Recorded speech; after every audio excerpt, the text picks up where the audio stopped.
जय हिंद जय जोहार दोस्तों। तो आज इस वीडियो में हम जो है जेट बोर्ड क्लास 10th के मैथ के एक्सरसाइज 1.1 के क्वेश्चन नंबर 2 को देखेंगे। ठीक है, तो जो भी आपके आस पड़ोस में क्लास 10 के विद्यार्थी हैं तो इस वीडियो को जो है ज़्यादा से ज़्यादा शेयर कीजिएगा। ठीक है, तो क्वेश्चन नंबर 2, पूर्णांकों के निम्नलिखित युग्मों के एलसीएम और एलसीएम ज्ञात कीजिए तथा इसकी जांच कीजिए कि दो संख्याओं का गुणनफल जो है एचसीएफ गुने एलसीएम के बराबर है। ठीक है, तो यहाँ पर जो है हम लोग को क्या करना है, पहले जो है एचसीएफ और एलसीएम ज्ञात करना है। जैसे कि क्वेश्चन नंबर 1 में दिया हुआ है 26 और 91। ठीक है, तो एक युग्म दिया हुआ है, इसका पहले एचसीएफ फिर जो है एलसीएम ज्ञात करेंगे। ठीक है, उसके बाद हम लोग जांच करेंगे कि ये दोनों संख्याओं का जो गुणनफल है इसके एचसीएफ और एलसीएम के गुणनफल के बराबर है कि नहीं। ठीक है, तो सबसे पहले हम लोग को जो है इसका फैक्टर यानी कि गुणनखंड निकालना होगा। तो हम लोग जो है अभाज्य गुणनखंड विधि से जो है इस प्रकार से देखेंगे। तो ये जो है 26 का हो जाएगा, 2 से भाग लगाएंगे तो 13 दूनी 26, और ये 7 से लगाएंगे तो 13 7 91। ठीक है, तो 26 का 2 गुणनखंड हो जाएगा 2 और 13। ठीक है, उसके बाद 91 का भी 2 गुणनखंड हो जाएगा 7 और 13।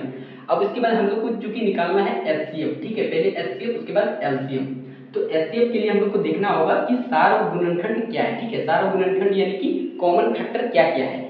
तो कॉमन फैक्टर हम लोग देख सकते हैं 26 और 91 में कॉमन फैक्टर यानी कि सार और गुणनखंड जो है वो 13 है। ठीक है, दोनों में कॉमन है, तो ये आपका सार गुणनखंड हो जाएगा 13। उसके बाद एचसीएफ क्या हो जाएगा 13 हो जाएगा। ठीक है, अगर इसमें जो है और कुछ रहता तो यहाँ पर ये आते जाता मान लीजिए कि यहाँ 2 हो जाता कि एक कॉमन गुणनखंड 2 भी है तो ये 2 लिखते हैं, उसके बाद यहाँ गुना में जो है 2 लिख देते हैं, उसके बाद जितना आता है ये लिख देते हैं। लेकिन यहाँ फिलहाल अभी जो है हमारे पास सार गुणनखंड 13 है और यहाँ पर एचसीएफ क्या हो जाएगा 13 हो जाएगा। उसके बाद एलसीएम कैलकुलेट करना है। ठीक है, तो एलसीएम के लिए क्या होगा, जो भी सार गुणनखंड आया है उसको लिखेंगे, उसके बाद जो बच जा रहा है, ठीक है, यहाँ पर जो बच जा रहा है उसको डायरेक्टली जो है गुना कर देंगे। ठीक है, तो 13 हो गया सार गुणनखंड, गुने में 2 बच रहा है और 7 बच रहा है, तो इसको गुना कर देंगे इस प्रकार से। तो यहाँ पर जो है जैसे ही गुना करेंगे तो एलसीएम आएगा 182। ठीक है, उसके बाद यहाँ पर हम लोग को चूंकि जांच भी करना है कि दो संख्याओं का गुणनफल बराबर होना चाहिए एचसीएफ गुने एलसीएम की। ठीक है, तो यहाँ पर दो संख्याओं का गुणनफल यानी कि 26 गुने 91 करेंगे तो 26 गुने 91 और एचसीएफ गुने एलसीएम। तो एचसीएफ कितना आया था 13 आया था, या 13 लिखेंगे। उसके बाद एलसीएम जो है 182 आया है तो यहाँ 182 लिखेंगे। उसके बाद जब हम लोग दो संख्याओं को गुणनफल करेंगे तो ये आएगा 2366 आएगा। और उसके बाद जब 13 और 182 को भी गुना करेंगे एचसीएफ और एलसीएम को, तब भी जो है इतना ही आएगा। ठीक है, यानी कि दोनों साइड जो है बराबर हो गया है। ठीक है, आपका जो है एलएचएस इक्वल टू आरएचएस हो गया है, यानी कि ये जो है जांच हो गया है। अतः लिख देंगे लास्ट में, अतः सिद्ध हुआ। ठीक है, तो इस प्रकार से हम लोग जो है क्वेश्चन नंबर 2 के एक को इस प्रकार से हल करेंगे। पहले जो है हम लोग गुणनखंड निकालेंगे 26 और 91 का। गुणनखंड निकालने के बाद हम लोग जो है सार गुणनखंड ज्ञात करेंगे। उसके बाद जो है एचसीएफ वही हो जाएगा जो सार गुणनखंड रहेगा।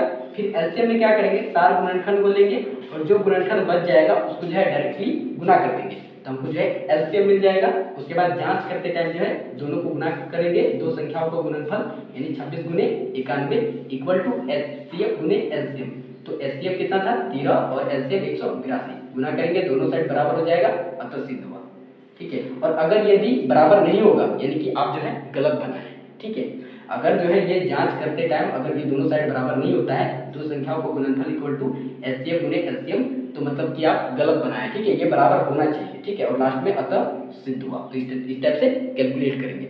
अब देखते हैं क्वेश्चन नंबर 2 की ओर बढ़ते हैं। ठीक है, उसके बाद जो है क्वेश्चन नंबर 2 को देखेंगे। ठीक है, तो यहाँ पर देखिए 510 और 92 का पहले एचसीएफ उसके बाद एलसीएम निकालना है। उसके बाद जो है इन दोनों संख्याओं का जो गुणनफल है इसके एचसीएफ गुने एलसीएम के बराबर है कि नहीं, इसका भी जांच करना है। ठीक है, तो पहले हम लोग को चूंकि एचसीएफ और एलसीएम कैलकुलेट करने के लिए इसका अभाज्य गुणनखंड कैलकुलेट करना होगा, तो इस टाइप से हम लोग जो है कैलकुलेट कर लेंगे। तो 510 का अभाज्य गुणनखंड जो है 2 गुने 3 गुने 5 गुने 17 हो जाएगा। ठीक है, उसके बाद 92 का अभाज्य गुणनखंड जो है 2 गुने 2 गुने 23 हो जाएगा। उसके बाद सार गुणनखंड, तो कॉमन फैक्टर इसमें क्या क्या है। ठीक है, तो जो सार गुणनखंड है सिर्फ 2 ही है। ठीक है, तो सार गुणनखंड जो 2 हो जाएगा, और उसके बाद जो सार गुणनखंड होता है वही जो है इसका एचसीएफ होता है। ठीक है, तो एचसीएफ इक्वल टू कितना हो जाएगा 2 हो जाएगा। ठीक है, अब उसके बाद हम लोग को एलसीएम कैलकुलेट करना है। ठीक है, तो जो HCF आया है उसको लिखेंगे यहाँ पर, 2 इसका HCF है। उसके बाद जो जो अभाज्य से गुणनखंड बच जा रहा है, 510 में क्या क्या बच रहा है, 3 गुने 5 गुने 17, तो इसको जो है डायरेक्टली यहाँ पर गुना कर देंगे। उसके बाद जो है 92 में क्या क्या अभाज्य गुणनखंड बच जा रहा है, तो यहाँ पर 2 गुने 23, तो इसको यहाँ पर इस प्रकार से लिख देंगे, ठीक है। उसके बाद सबको गुना कर देंगे, तो गुना करने के बाद आएगा 23,460 आएगा, ठीक है। तो ये इसका जो है एलसीएम हो जाएगा, ठीक है, ये इसका एलसीएम हो गया। उसके बाद जांच करना है, तो जांच में क्या होगा, दो संख्याओं का गुणनफल, तो गुणनफल जो है गुना करने पर इतना आएगा। उसके बाद एचसीएफ गुने एलसीएम, एचसीएफ कितना है 2 है और एलसीएम कितना है 23,460, दोनों को गुना करेंगे तो फिर जो है 46,920 आएगा और दोनों साइड बराबर हो जाएगा, ठीक है। तो इस टाइप से क्या होगा, अतः सिद्ध हुआ, ठीक है। तो इस टाइप से इसको जो है कैलकुलेट कर देंगे। तो अब जो है क्वेश्चन नंबर 3 की ओर बढ़ते हैं। क्वेश्चन नंबर 3 को देखेंगे, ठीक है। इसमें जो है 336 और 54 दिया गया है, ठीक है। इसका पहले एचसीएफ उसके बाद एलसीएम कैलकुलेट करना है। उसके बाद हम लोग को इसका जांच करना है कि ये दोनों संख्याओं का गुणनफल जो है इनके एचसीएफ और एलसीएम के बराबर है कि नहीं, ठीक है। तो हम लोग क्या करेंगे, 336 का पहले अभाज्य गुणनखंड निकालेंगे इस टाइप से, 336 का जो है अभाज्य गुणनखंड निकालेंगे इस टाइप से, और 54 का भी जो है अभाज्य गुणनखंड इस टाइप से निकालेंगे, और ये रफ में काम करना है, ठीक है। आप लोग कैलकुलेट करके देख लीजिएगा।